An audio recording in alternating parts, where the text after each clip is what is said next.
Hey folks, it's time for the quote of the day.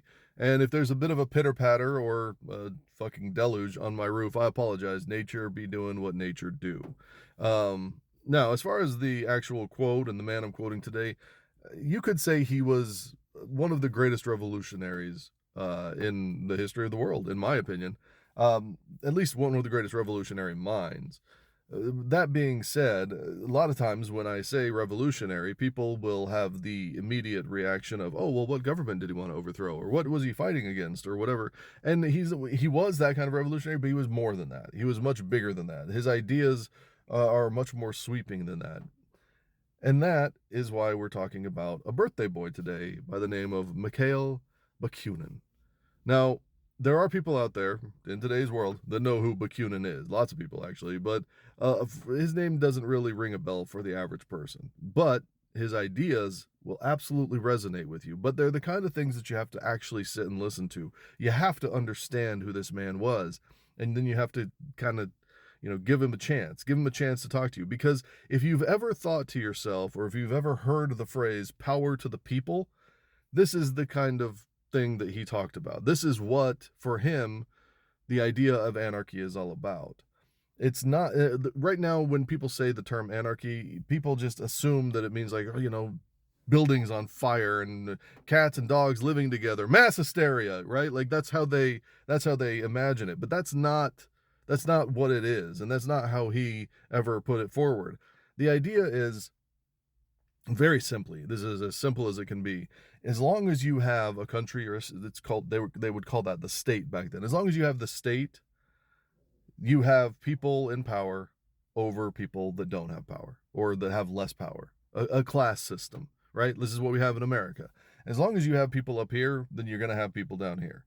And the idea of anarchy is to break that up and say, no, everybody's equal. We're all the same. We are all equal. We all have power. We all have individual rights. We all have the ability to do whatever the fuck we want to do.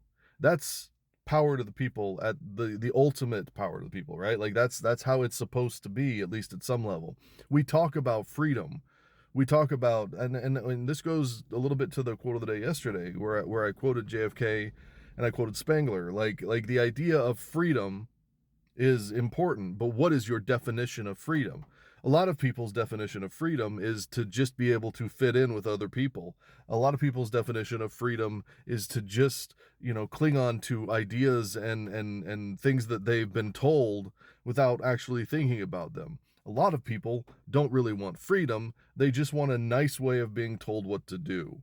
And that's where this kind of comes in, is it's important to understand that you can't have true freedom as long as you're clinging to the teat of Mother America, right? Like you can't, it's just not the same thing. You have to accept the rules of the state, and as long as you do that, you no longer have freedom. This is, at the very, like I said, very, very simple. There's so much more to this, and it's such bigger ideas that I really can't get into all of it.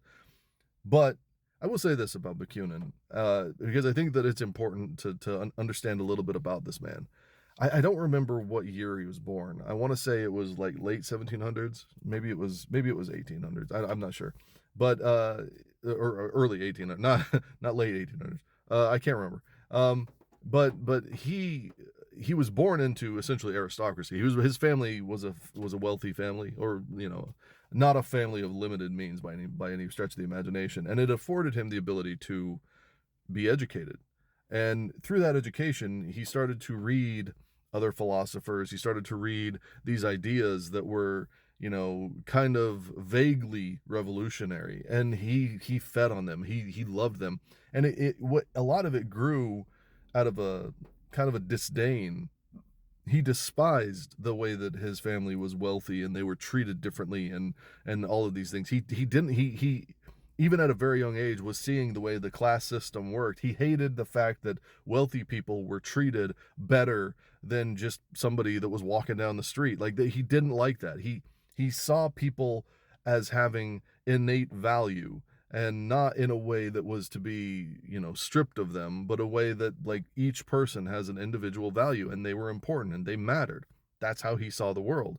And so when he saw that the way the class system worked out and he heard these voices of philosophers and revolutionaries, that's what he did. He became that. And when he did that, he basically gave up on the fortune, the small fortune that he would have had from his family, the inheritance. He basically did away with that and started to speak out against the Russian government, and this got him thrown in jail. Now, here's a general rule, and this goes throughout history. Whenever you have somebody speak out against government and they are thrown in jail for speaking out against said government, you probably want to listen to what they have to say. This is a general rule. You can pretty much apply this everywhere. That's not to say you should accept everything they say, but you should absolutely hear them out, because 9 times out of 10 they're going to be saying something that is so just brutally honest, and something that is world changing, that actually affects authority and affects power, that authority and that power feel the need to completely and totally stifle them. Those are the voices that we should be listening to. Those are the voices we should be lifting up, because if it challenges authority, it probably helps you. That's the thing that is so frustrating about people like Bakunin and other revolutionaries throughout history, is that a lot of times their voices, they had to go convince people. And we'd have to do that today. We People that like me, and there's a few others out there that I know that are trying to like kind of wake people up. We have to literally convince people of their own autonomy. We have to convince people that they matter, that they're important. We have to convince people that they should stand up against the systems of oppression that are being forced upon them basically their entire life. We have to convince them to wake up from the fucking matrix. And the reality is that I'm not Lawrence Fishburne. I'm just, look, I got too much hair. I'm just not my job. I'm going to do it, but it's difficult. Now, Bakunin went on to, as I say, be imprisoned, and it even went so far, he was sentenced to death, and that was commuted, and he was sent to Siberia. Now, here's the crazy thing about Bakunin. This gives you an idea of what a badass he was. This man escaped a Siberian prison on horseback and fled to Europe.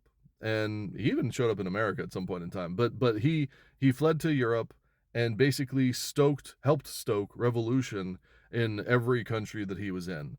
This is a man that didn't just revolt against a government. He revolted against the very idea of government. That was the whole point, is that, and no matter where he was, there was something to speak out against. There was something to revolt against. And there is something that we, in today's world, should absolutely learn from him and emulate, if at all possible. Now, we're going to get to the quote because I do want to talk about it a little bit.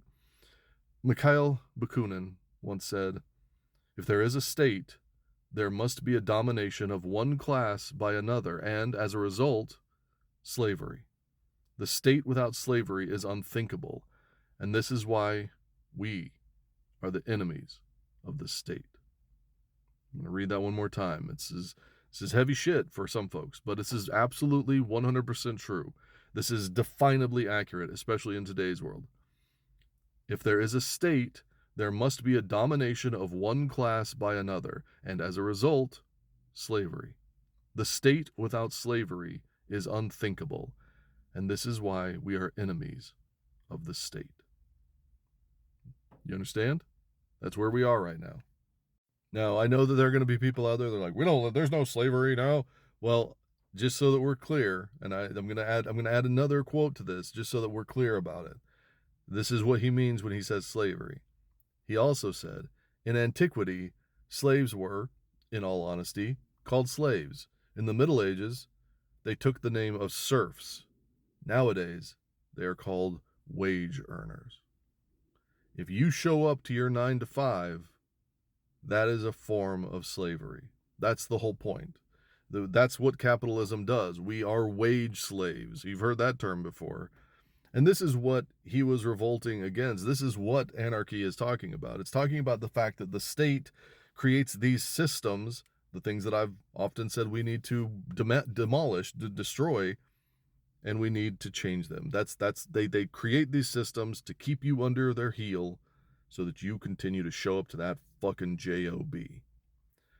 There is so much that needs to be discussed when it comes to Bakunin, but I don't have time for it. So allow me to say happy birthday to Mikhail Bakunin. And to the rest of you, take care of yourself. Take care of others. I'll talk to you soon.